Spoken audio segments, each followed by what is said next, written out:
There is an idea that is popular in the world around us today that Christianity is a blind faith, that you must be naive or superstitious in order to be a Christian.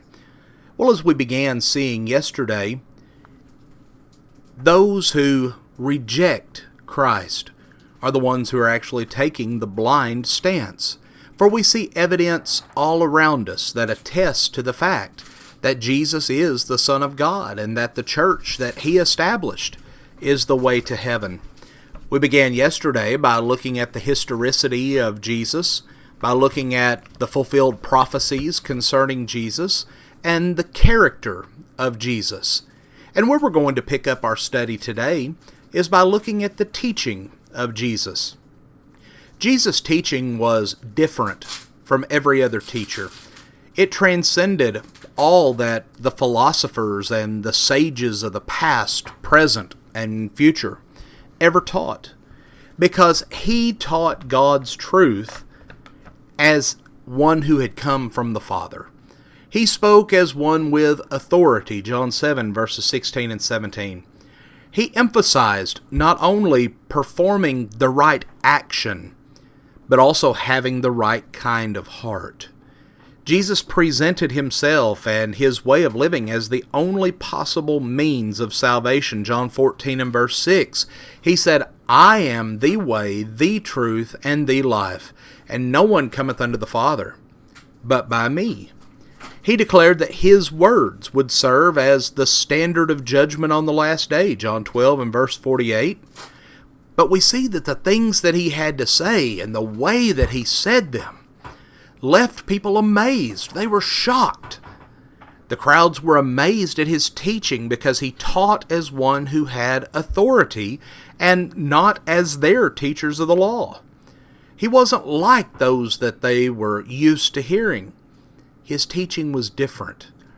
It attracted people, and they were amazed at what He had to say and how He said it. But then we also think about the miracles that Jesus performed. In these, Jesus demonstrated that He was no ordinary individual. He performed many miracles which were recorded by the gospel writers, and the Apostle John called these miracles signs. And the reason he did this was because they point to the greater reality of who Jesus is. Now, John did not record very many of Jesus' miracles, but he did share enough of them to produce faith in the hearts of his readers, as we see in John 20, verses 30 and 31. Jesus Himself appealed to the miracles as a basis for faith in John 14:11, and they were also used as proof in early gospel preaching that Jesus is the Messiah. We read in Acts 2 and verse 22, Jesus of Nazareth was a man accredited by God to you by miracles, wonders, and signs, which God did among you through Him, as you yourselves know. The miracles of Jesus were common knowledge among the masses. In fact, many people came to be His followers because they were initially attracted to the things they were hearing about Him, the information about the miracles that He was performing through the power of God. But then lastly, we see His resurrection.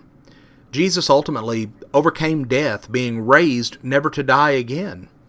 The stone was rolled back and no body was found in the tomb. The grave clothes were lying there, as we see in John 20 verses 1 through 9, but the body was gone. And the Apostle Paul wrote concerning Jesus' resurrection. He wrote in 1 Corinthians 15 verses 5 through 8 that Jesus appeared to Peter, and then to the 12. After that He appeared to more than 500 of the brethren. Then He appeared to James, then to all the apostles, and last of all, He appeared to me also. Jesus is the resurrection and the life. Friends, we have sufficient evidence to place our faith in Jesus Christ and in the church. This is not a blind faith that we are following. And so we encourage you today, place your faith in Jesus Christ, follow His will, obey the gospel, be added to the Lord's church, and live a faithful Christian life. Friends, we thank you for joining us for our program today.